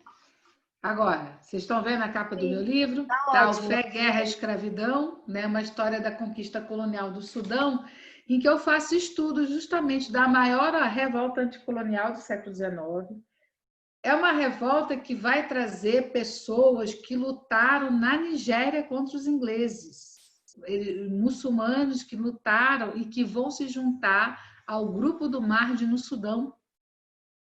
E também indianos que lutaram contra os ingleses e que vão fornecer pólvora e saem da antiga Bombaim, atual no Mumbai, para se juntar aos grupos armados, ao exército mahdista para lutar contra os ingleses. Inclusive, há um incidente que acontece no Sudão, na localidade de Fashoda, que o professor Hector lembrou na aula passada, que quase originou a Primeira Guerra Mundial ali, né? Então, essa história dessa revolta, que alguns chamam de revolução, outras chamam de revolta, eu busco mais, o máximo possível, entender os termos cunhados pelas próprias lideranças do movimento, que eles chamam de movimento, né? Mahdia, enquanto movimento de restauração da fé, de restauração de direitos costumeiros, de reorganização política, que tem ações de revolta, mas não é em si uma revolta. No entanto, essa história da Mahdia e do Sudão, ela vai ser retomada de uma forma mais ampla nos anos 60, quando a gente tem os movimentos de libertação nacional, a gente tem a luta na Argélia, né? Tem também a época da Guerra dos 6 Dias contra Israel, né? E que esse mundo afroasiático, muçulmano, de culto de ancestral, que era genericamente chamado de animista, começa a assustar muito. A gente tem a Guerra de Biafra acontecendo também nesse contexto, né? Um pouco mais adiante do período do livro. É a primeira grande história de genocídio que passa na TV, que as pessoas acompanham, que vêm os refugiados. Eu dei um curso, Priscila, tem uns 8 anos atrás, que os alunos sempre pedem para eu voltar a esse curso. Se eu der eletiva ano que vem, eu vou dar esse curso chamado Historiografia das Descolonizações, em que tem uma parte que eu trabalho só com genocídios todos, inclusive Biafra. Dei aula, foi muito legal. E eu trabalhei o Meio Sol Amarelo nesse curso dos genocídios, né? Discutindo o que são os genocídios, por que a gente chama de genocídio, né? E a dimensão humana, política, histórica, né, desse genocídio. Foi uma disciplina incrível, foi bem legal. Me deu muito trabalho, porque eu fiz com os alunos, e os alunos me ajudaram muito. Volta, professora, com esse curso. Sim, sim. E aí, nessa discussão, nesse período histórico dos anos 60, da Guerra de Biafra, da Guerra dos 6 Dias, dos movimentos de libertação, da Guerra da Argélia, justamente nesse contexto muito conturbado, são feitos 2 filmes. Um, mais em 62, eu acho, chamado Zulu, em que o cineasta é um filme maravilhoso. Eu tenho aqui a capa do vídeo, vou mostrar aqui para vocês do DVD, mas ele já se encontra gratuito no YouTube.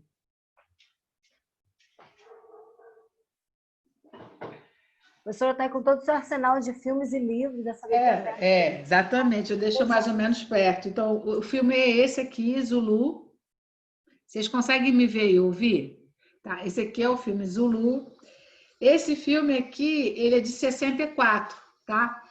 E o outro filme que eu vou falar, que é Cartoon, ele é de 66.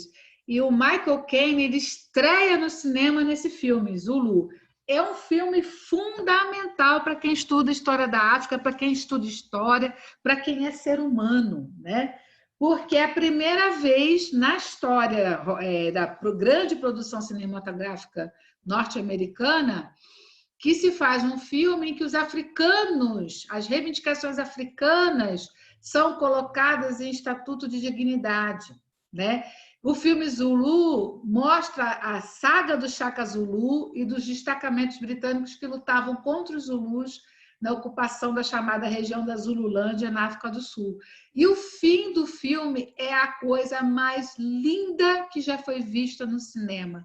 Eles colocam, né, a resistência Zulu com a participação de vários grupos Zulus que aceitaram participar, e me parece até com um descendente do Shaka Zulu também no filme.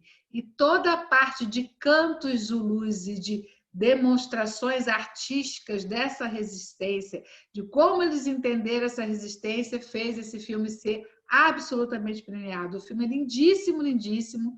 É uma grande dica para a gente ver. Eu vou pedir ao Super Mateus e a Super Beatriz, que são assim, tem idade para ser filho, né, já, que é outra geração. Enquanto eu estou falando, se vocês conseguem achar o filme Zulu e pegar a última parte para a gente poder exibir aqui para vocês verem que quando eu vi, eu já queria estudar África. Quando eu vi esse filme foi quando eu tomei a decisão. É esse caminho que eu quero ver. Achou?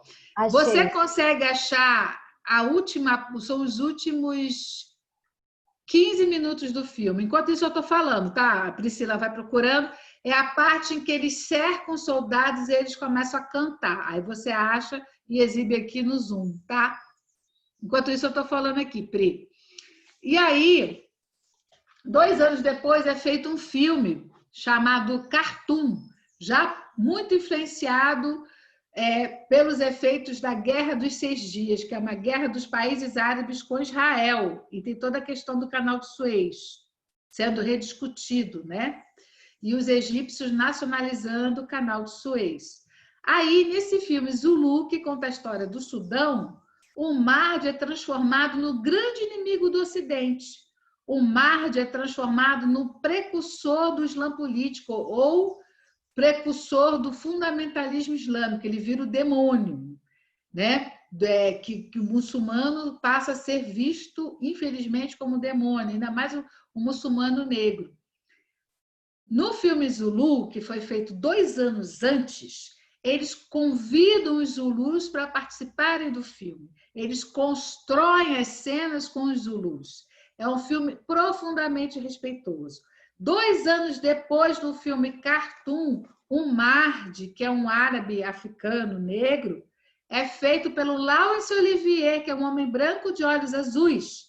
E eles fazem blackface nele para ele representar o Mahdi. E eu queria mostrar, depois que você achar esse filme Zulu, Priscila, procura Cartoon no início, porque o filme Cartoon ele tem uma música imensa de abertura, e depois ele tem o trecho falando do Nilo. O Nilo é isso, o Nilo é aquilo. Aí vai aparecer um confronto militar. Na hora que aparecer o confronto militar, você seleciona que é essa parte que eu quero mostrar para vocês. Tá bom?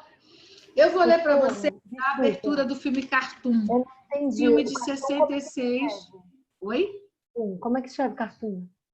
K de Kátia, né? K de cartódromo. H-A-R-T-U-M de mamãe. Cartoon. Eu já consegui achar o do Zulu e já está na parte que você falou já. Tá. E aí eu queria ler para vocês rapidinho. Gente, tá cansando a aula? Me diz aí, sim ou não? Que já tem gente que já saiu da aula já. Eu estou querendo só ler um pouco aqui para a gente não perder. Se bem que só tem 15 minutos, né, para a aula acabar, por isso que o pessoal está saindo. Deixa eu só... Vou fazer o seguinte, não desiste do filme Cartoon, deixa o Zulu. Eu só vou mostrar, eu só vou ler o trecho aqui, tá, gente? Olha só. O Nilo sempre esteve lá. Deixa eu só trocar de óculos, que a professora é velhinha. E ela precisa trocar de óculos para ler coisas com letra muito pequena. Vamos lá. O Nilo sempre esteve lá, muito antes do Cairo, muito antes dos túmulos dos reis. Era a razão de tudo. É difícil imaginar as distâncias que esse rio percorre. É a chuva que caiu na Abissínia. São as águas escoadas dos lagos da África Central que percorrem 7.400 quilômetros para tornar verde o Egito. O Nilo tem suas lembranças. A história de Khartoum é uma das mais recentes, tem menos de um século. É como se fosse ontem nesta parte do mundo, quer dizer, condenando sempre os povos africanos ao passado. Não importa o quanto se volte no tempo, todas as recordações do Nilo têm várias coisas em comum. Sempre há um Deus, por exemplo, ou se preferir, deuses. Parece impossível viver às margens do Nilo e não ter visões de eternidade. E há sempre o mistério. Sempre aquela visão orientalista que a professora Samira tanto critica, né? Nunca sabemos ao certo. Sempre restam algumas perguntas que ninguém consegue responder. Outra coisa, por que tudo sempre foi tão grande, fora do normal, maior do que a vida? Vaidade, talvez, ou visões. A vaidade sempre foi misturada com visões. E isso também faz parte dessa história. Mas o Nilo é que continua sendo sempre o fator original. O Nilo é, claro, o deserto. Quer dizer, essa ideia de que não tem sociedades, não tem pessoas que reagem, que interagem, né? Mas sempre a natureza. A natureza é mais importante que a força e a resistência dos povos africanos. Bom, eu vou pedir para a Priscila tentar exibir aí pelo Zoom. É a parte que eles começam a cantar, tá, Priscila? Que é a parte mais impressionante, é uma das cenas mais bonitas da história do cinema que vocês vão assistir. É Zulu, 1964. Professora, eu vou botar aqui, mas não tem legenda, mas eu acho que essa parte também nem teria. Não, é só dos cantos mesmo, para eles verem. Ó, E a começa aí. corporeidade, que é lindíssima.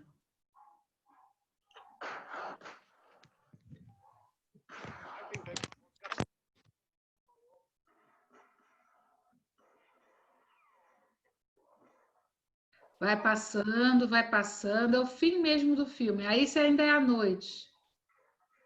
É.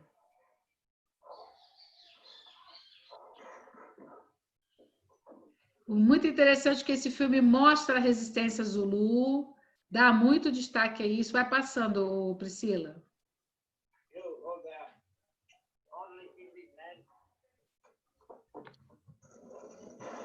Vai passando, é bem mais para o fim do filme mesmo. É agora.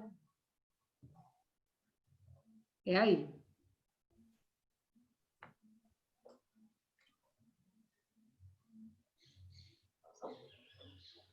Pode passar mais um pouquinho só.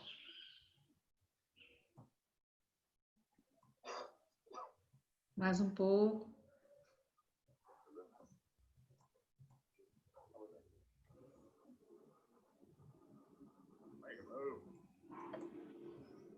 Mais um. Aí.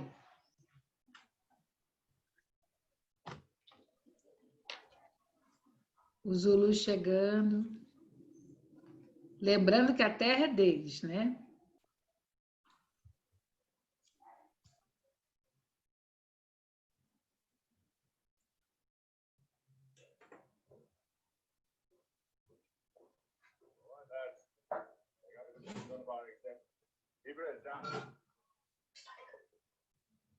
Pode dar mais uma passada, Priscila.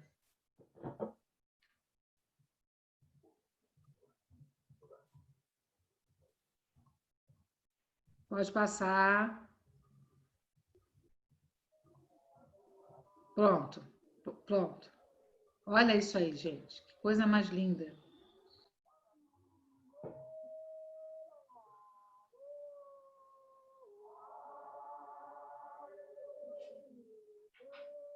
Ouça os cantos.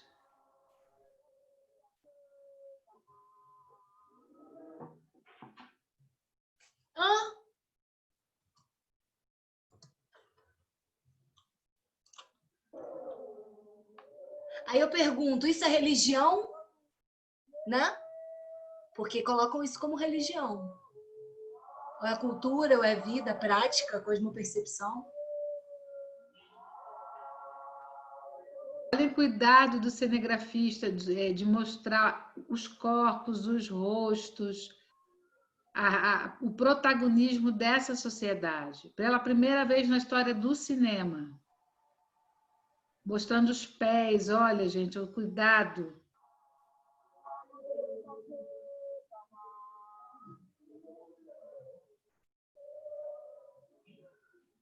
Pode parar, Priscila.